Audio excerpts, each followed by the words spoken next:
My dear brothers and sisters, a very touching incident took place some years ago when a man was traveling in a train. And as he was traveling and sitting in his seat, opposite to him was a mother and a little girl. And there, as he talked to the little girl, he was interested talking to her very closely. He also slowly took out his penknife and showed her how to open, how to close this penknife. And then after a little while he sang a nice song to her, and then she was so happy that she found a new companion, and it made their journey really wonderful. The train reached its destination. The little girl looked at the man because he was the new companion in her life. And as he was embarking from the train, this little girl said just a simple sentence: "Do you love Jesus?" A simple question: do you love Jesus? Because he was very close to her, singing song, taking out penknife and then showing her how to open and close. She had that great courage to ask, "Do you love Jesus?"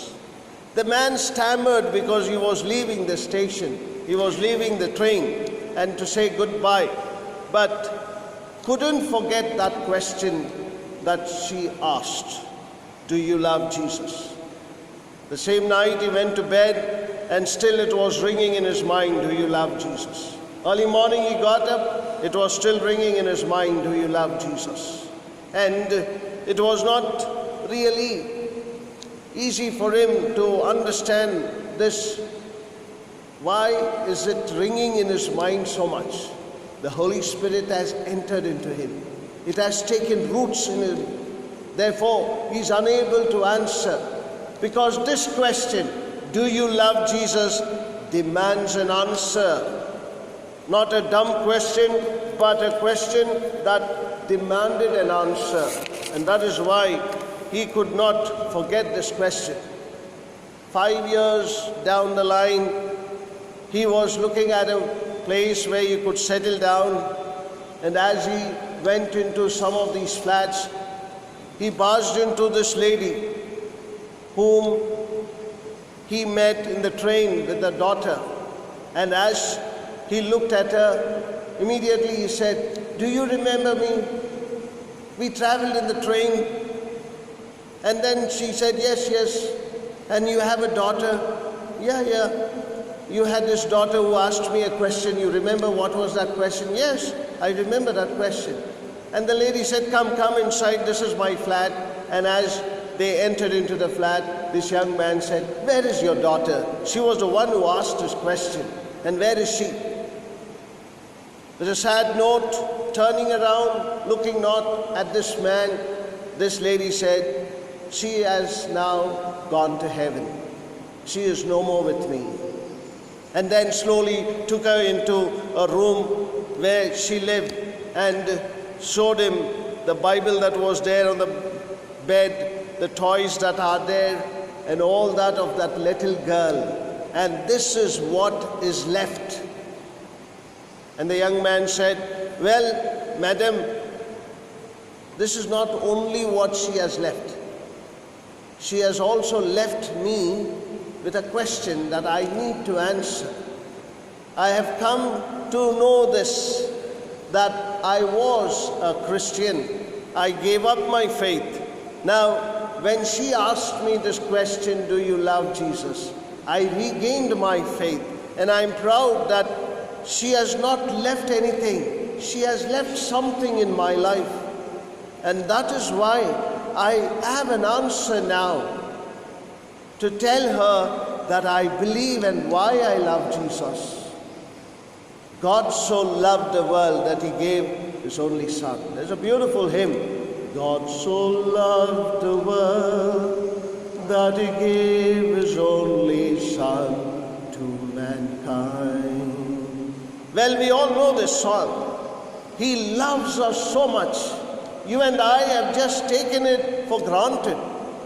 Look at the number of things that we do in hate. You know, we have a computer, we have a keyboard in the computer. We have enter, we have escape, we have delete. And one of those buttons is a hate button in you, which you keep on pressing, not to bring that God's love alive. Look at your life. You have this hate button so active that you don't want to bring that love that God has given us. If God so loved us, why can't I again ask you a question? Do you love Jesus?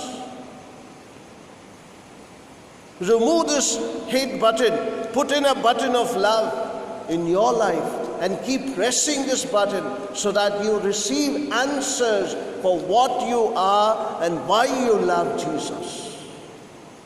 Today we find, my dear brothers and sisters, how Nicodemus loved Jesus. Nicodemus, even though he was a very sly man, he was not a day man, he was a night man. A night man who used to come to Jesus in the night to ask questions. In the night he used to come secretly because he was a public figure, and being a very important Pharisee, he didn't want to show people that he really loved Jesus. But in the secret of his heart, he could come to Jesus and ask so many questions, and therefore Jesus answers him, God so loved the world that he gave his only Son, and everyone who believes in him may not perish but may have eternal life. This is the reason why, my dear friends, you and I should know God constantly had been bringing this message of love.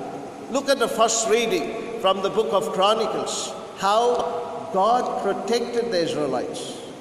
And you and I should know that in the book of Chronicles, the second book of Chronicles, from the very first reading we see today, looking back at the Babylonian story, how Nebuchadnezzar, who said, if I only destroy the temple of Jerusalem, the entire Israelites will be destroyed because they hang on that temple and Yahweh.